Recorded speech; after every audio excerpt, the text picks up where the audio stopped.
Kani kediga bati CTV, mat pidang pek yaki kubur baman kasni, belawan rasha pida ka Orange Nissan loom sopo near Fire Brigade Shillong, ringkat bat ka eco-friendly enterprise, ki plakot nagbenta ki jingdon kam hakasong, bat kara karong.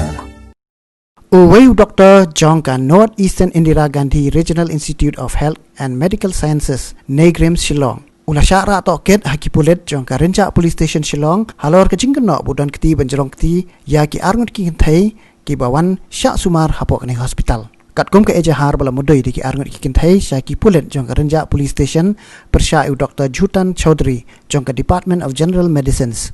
Negrims, kila kena pauni doktor ula jerong keti yaki kat pakidang syak sumar ha kini hospital.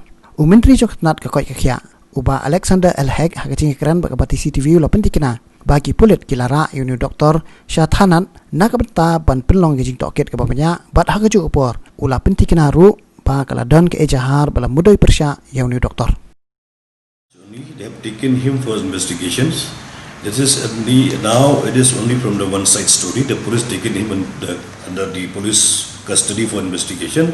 Until unless it has been proven, we cannot say anything right now. We cannot come to conclusion at present.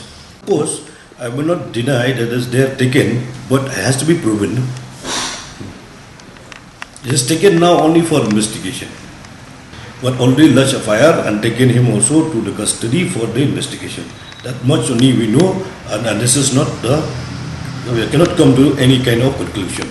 That details I don't know. That is they have taken only to the police stations for the investigation.